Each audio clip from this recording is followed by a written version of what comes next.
One of the things that I enjoy very, very much that I have continued to pursue over all of my life is football. And every so often, I get the opportunity to meet somebody who actually did what I would have loved to do. And one of those somebodies is actually my friend, Gavin Peacock.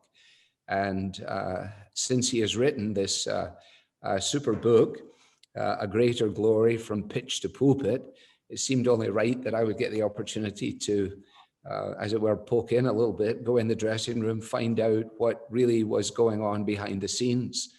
And indeed, when I first read the book, Gavin, I found myself saying to my wife, here's a footballer who became a pastor, and I'm a pastor that wishes I could ever have become a footballer. And so in many ways, it's a book that is tailor-made to my own interests, both in the pulpit and of course on the pitch. So let me just start out. When was your first pair of football boots? Where did you get them? Who got them for you, and did they fit? Well, you know what? I actually got a little pair when I was only a baby. My dad, Keith, was a professional footballer for Charlton Athletic for 17 years in southeast London there. And so football was in my blood. And so I think I've got a little pair of old leather football boots that they bought me that probably fitted me for about, a week. But after that, it was a case of, as soon as I was old enough to walk and stumble around, I've got old cine films of me, toddling in the garden, and then from somewhere off camera, a ball is thrown in front of me, obviously my dad, and I'm stumbling onto it and kicking it. So yeah, time I could walk, I had a little pair of football boots, and all I ever wanted to do was follow in my dad's footsteps. And as you all know, in England, it is the schoolboy dream, to be a professional footballer for many young boys and now young girls. Yeah. So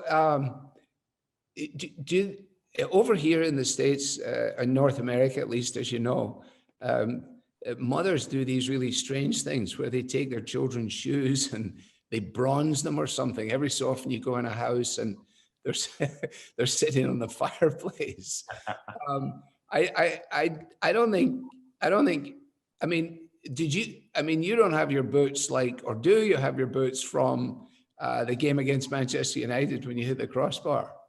No, I've got my shirts, and I actually played, before I actually became a professional footballer, I worked my way through the ranks, and at age 15, I played for England schoolboys. So I was representing my country while still at school, and we played, it was a game that was televised every year in May, June, England schoolboys v Scotland schoolboys at Wembley. And did we lose? We actually, we won. But we'll move on from that, because we don't make you feel too bad. But I remember, again, I left the pitch that day, Wembley, the iconic stadium, England's national stadium, very historic. And on the bottom of my boots, I took the mud off the Wembley pitch and I kept it in a little keepsake box. I've still got that mud today. For some reason, it's still there. So I haven't got the boots, but I've got the mud from Wembley's pitch. And I've got a couple of pair of, I used to be sponsored by Puma. I used to wear Puma Kings, which were a very, it's a very well-known particular type of Puma boot. And I've still got 2 or 3 pair of boots there that are unused downstairs in the garage. Wow. Well, we could have a whole conversation just about boots, because that leads me to all kinds of questions. Because one of my friends, Jimmy Allen, played as a goalkeeper for Swindon. And, when he gave me a new pair of Adidas, he told me, now that they'll be a little tight for you. They should be tight for you. And what I want you to do is put them on in your bare feet and then sit with your feet in a bucket of water, hot water, and let them. And so I did all of that. It didn't improve my football in any way at all, but the boots fit perfectly. Yeah. Well, we're moving from the boots, though. You mentioned your dad. Talk a wee bit about not just your dad, but your parents' influences on your life, either in terms of schooling or games or Christian faith. I mean, where does where do they fit into that early piece of the puzzle? Yeah, and I talk quite a bit about my parents and parenting, the family and fatherhood, these kind of things in the book. So I wasn't brought up in a Christian home, Right. but I was brought up in a stable and loving home. Mum and dad are still married, and my mum and dad, they really they parented my sister and me. They weren't our mates; they were our mum and dad. And dad was, he was head of the home, and mum's great delight was to be a wife and mother. My mum was very loving and caring and kind, and my dad was he was very present. He was consistent with us, and he took a lead in discipline in the home. So I probably needed a bit of a firmer hand than my sister, but we were both disciplined well. But we knew that we were loved underneath all of that. And so, with regard even to football, if I was outside and playing with my dad, and I was showing temper, he wouldn't stay out long with me in the garden. He would say, you need to control that temper, you need to channel it, and you need to show self-control. So all the time he was teaching me character that would actually I would take into my football career and beyond. And same for my sister. And so, consequently, I grew up with great love and respect for my parents, even though I wasn't in a Christian home. There were, if you like to say, some Christian framework, even naturally within the home. And so that gave me a great, I would say, foundation for my life, for my schooling, and for what went beyond. Yeah. You think about that as well. As I listen to you say that, I listen to it with a sense of nostalgia as I think about sort of the basic framework that you outline as an evidence of God's common grace. Marriage is his institution, and he cares about all marriage, and he cares about the very things that you're outlining there. You mentioned in the book that somewhere along the line, I think about the age of 18, you came to an understanding of essentially the good news. How did that, tell us how that came about? Well, I grew up wanting to follow in my dad's footsteps.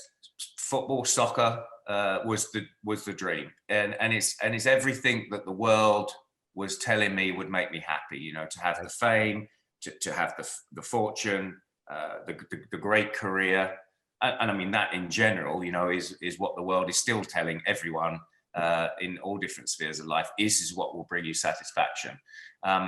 So I achieved that dream. I became a professional footballer. I left school at 16 and signed professional footballer for Queen's Park Rangers, who were a top flight, we would call it Premier League team now, in London, in West London.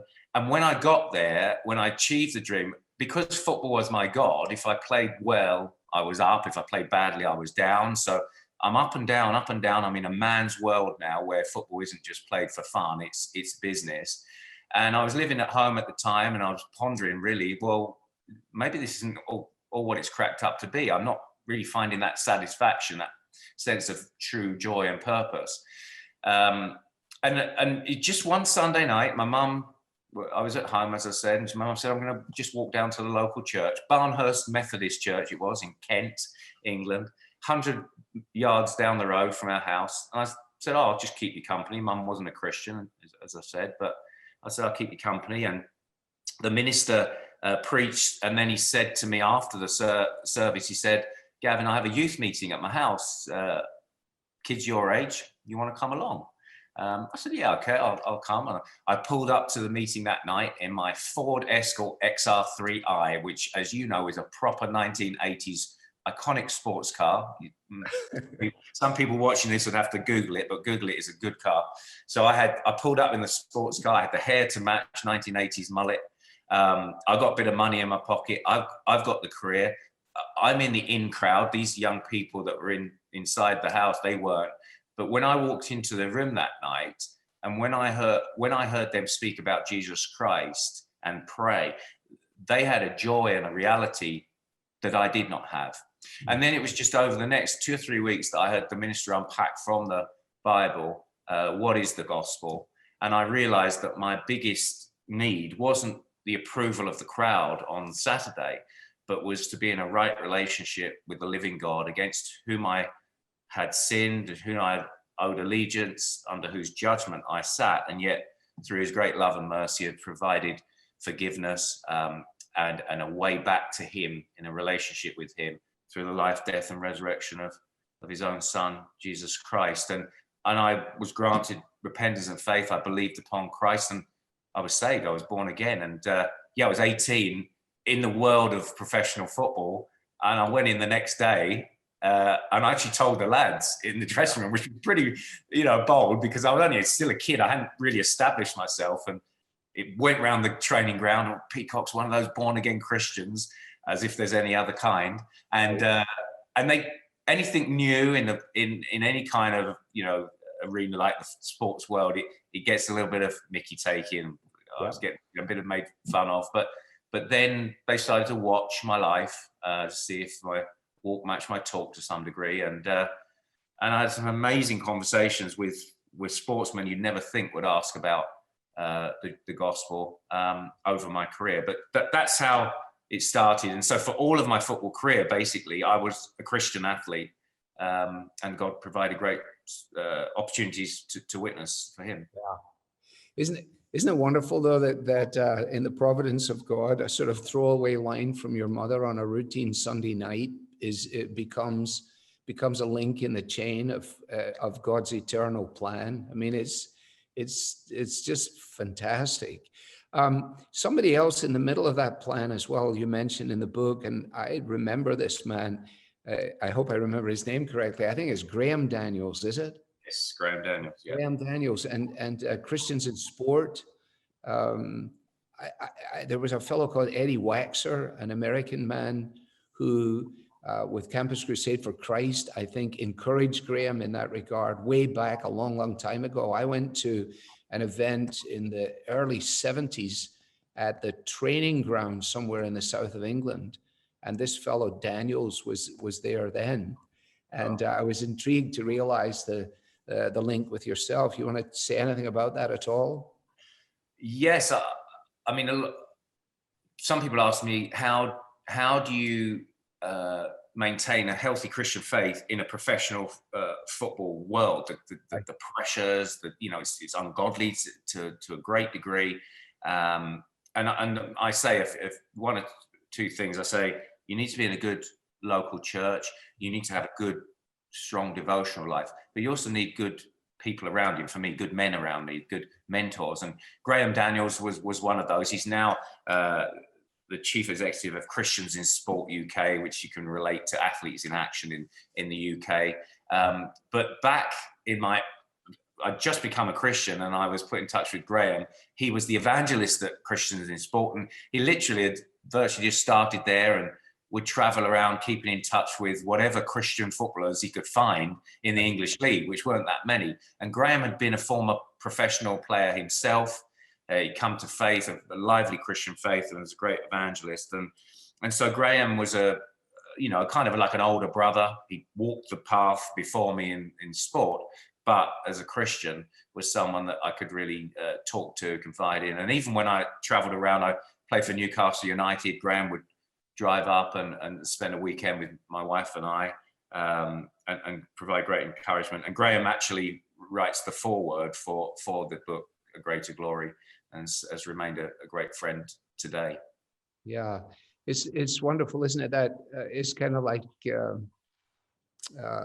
the Barnabas factor, if you like. Yeah. But Barnabas took him and brought him to the folks. We all need that person in our lives. Now you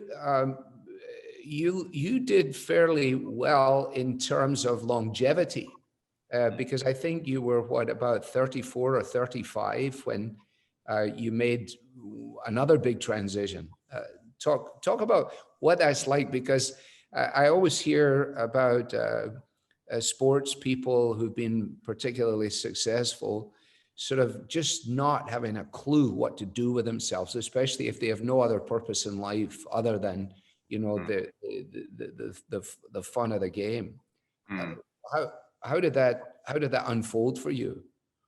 Well, I think, you know, in terms of longevity, I was blessed that I didn't have any major injuries that struck me down. I had an 18-year career, over 600 games. And so I came to the end of that career. I think one of the things that I like to portray in the book is not only the mentality and what it takes to become a professional athlete, but also what it takes to stay at the top level. That consistency, that dedication. You know, every few months, new players coming into the club, and they're your teammates at the same time. They're your competitors for your position, and all that takes with riding the ups and downs. But as a Christian, having my identity in Jesus Christ, not in football. So that enabled me to have an equilibrium in the midst of my career, which gave me a consistency, which led to longevity by God's grace. And then when that inevitable day comes, because as I say to, you know, every young sportsman, at some stage we're always ex-sportsmen. It won't go on forever. But there, upon what do you stand? If your identity is tied up in being that professional footballer, what about when that's gone? Right. And in the book, in A Greater Glory, I talk about how it's a fact that when a footballer finishes, often things like his marriage will come under strain if he's married, because his identity being tied up in football. Now that's gone, and he's lost his center. And then even for his wife, her identity's been tied up in him being a footballer. And if he can't recover himself, that respect for him goes. And it's a fact that many marriages come under pressure and will fail afterwards, as well as the player himself struggling. So for me, it wasn't difficult to finish, because football had been a great love, but it wasn't because football wasn't ultimate. Christ was. I still had Christ, and I still had my focus and joy. And so at that stage, it was early 2000s when I retired.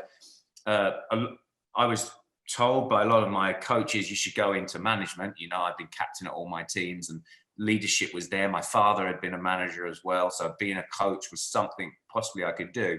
But the media side of things has really started to take off in the early 2000s in the UK, and I've been pretty media friendly.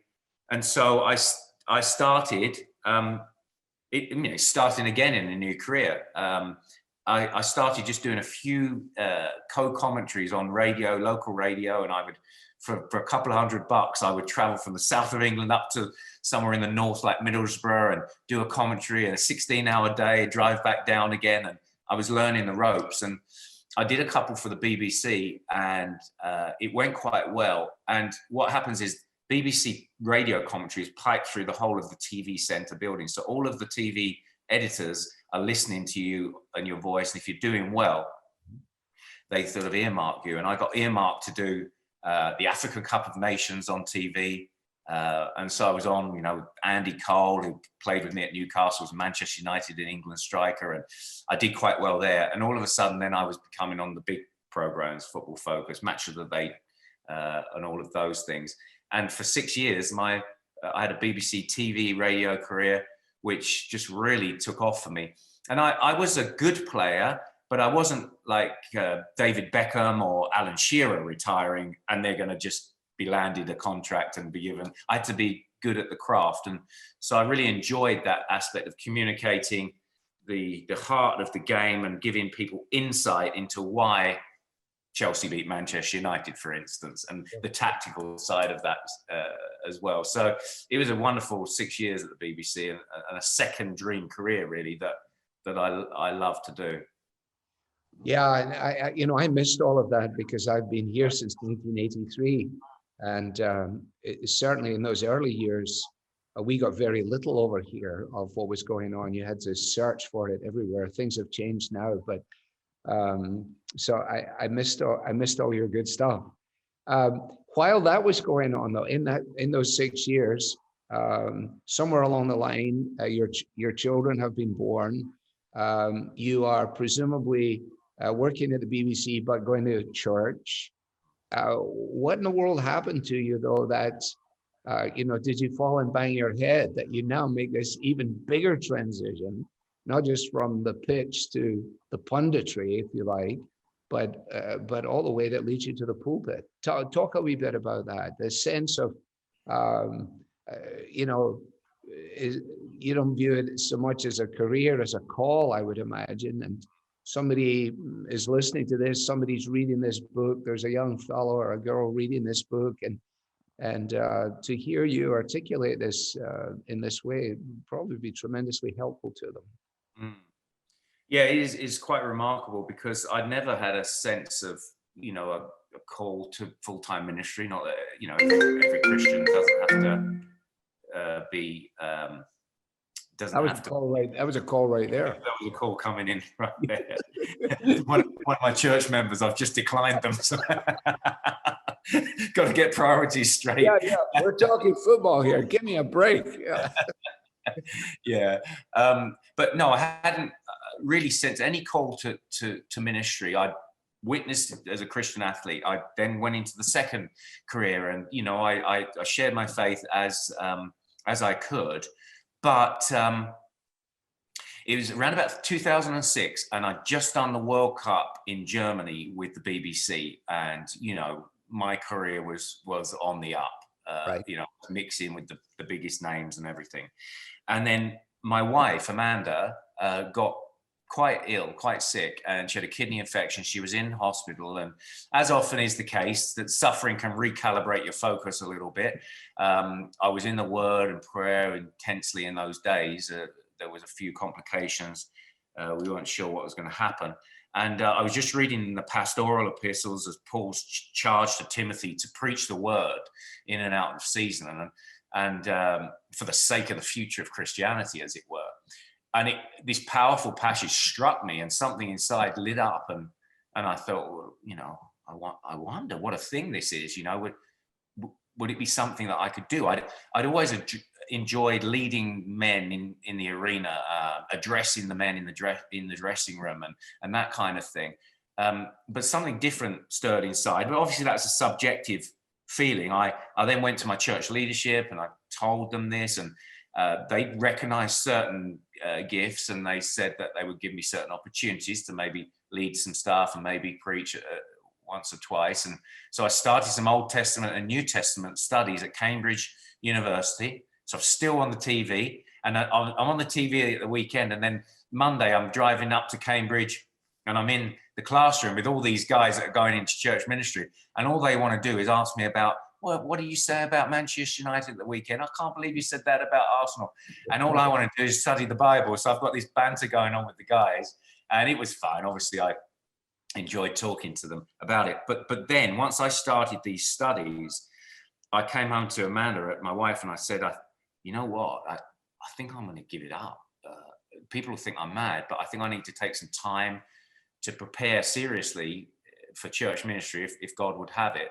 And so in 2008, I decided to leave the BBC and take some time to study. Now, I could have studied in England and found good places to study, but at the time, my profile was really quite high. I was doing BBC football work. I was even doing other things. I was presenting Songs of Praise, which is a program you'll know is the longest running Christian TV program on UK television. I was doing that kind of thing as well. So profile was high. I said to Amanda, what would it look like to go away to anonymity where no one would know me and no one would care, and they would just hear what I had to say from the Word of God. It would be a good test for us, a test of character, a test of our faith. And we go for a few years. I'd finish my master's studies, and then maybe we come back. And so that's what led. Obviously, there was a lot of prayer involved. And in the book, I talk about, decision making and how you make decisions as a Christian and how that affects other people. And it was a real burden of leadership to actually leave our family. I was 40 years old. Our kids were 15 and 12. But all the time we were talking our kids through the fact that God is the God of all of life, and even things like your family, your country, the schools you're in, you cannot rely on them above Him. And so we were giving them a a Christian worldview, a God-centered worldview along the way. We thank the Lord that our kids have been saved and were saved, I believe, in the time that they were out here. And that's really what led to the move out to Canada. We've been coming to Canada quite a bit over the years. We knew the area. And so after a period of prayer and investigation of what it would look like, we moved shores in 2008. And in 2011, I was looking at coming back, spoke to a few churches, and then I got offered a position at Calvary Grace Church here in Calgary, Alberta. I'm an associate minister now. And yet, amazingly, Alistair, God has opened up doors for me to speak globally. So, I speak in China and Africa and the States when invited, and back to the UK probably for about 5 or 6 weeks a year. I mean, a bit like yourself, not as well known as yourself, but in terms of a bit of an itinerant ministry where I'm able, as an associate pastor as well, to have that time to travel and preach the word. And there's always an aspect of people want to know about my life as a footballer, and the story of this book really is what I do in terms of speaking. I remember Eric Liddell saying in one of the many books I've read on him, a great hero of the Christian faith, that even when he moved to China as a missionary, people still wanted to talk about how sport and Christianity related, and it's a stewardship thing as well, is the way that he used that, and really the way I'm using my story. Yeah. We could go on for a long time, but I think this can be part one. We'll do a part two if they ask us. But in terms of ministry, in terms of local church life and the challenges that are represented in it, how do you think, captaining the football team, being in that kind of fairly rigorous environment, has under God been used to prepare you for the context in which you've been in for this last while?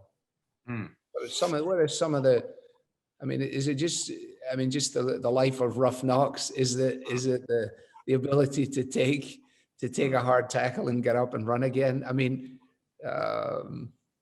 I don't know. Yeah, I think so. I mean, I played for Chelsea, Newcastle, Queen's Park Rangers. When you play for big teams like that, you're under scrutiny.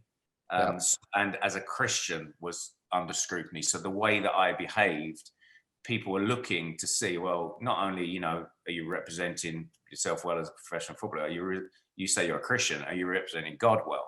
So there is that aspect of, even as a church minister, but as a Christian in general, of representing Christ, of having an integrity about my life and faith, but also, being able to take some knocks. I think we're a pretty fragile society that we're not able to take criticism well. Well, if you're a professional athlete, you're a public man. You've got to be. If public men take public criticism, and so I had to learn to kind of take that. Now, if you're not a Christian and you're getting hit by criticism, it's a case of you dig deep within yourself and you come out with that, and it's all about stoicism. For me, it was a case of, no, my identity lies in Christ. It was a remarkable thing, and I tell lots of people this. I was pretty sensitive young guy when I was, firstly a young footballer, and the criticism would hit me like ping pong balls, just boom, boom, stinging. And it was hard and it was tough on the training field. It was tough in the crowd. But when I became a Christian, all of a sudden, well, what can man do to me? And there was a freedom and a release in that, so that I could take the criticism and ride it, because my identity didn't lie in that.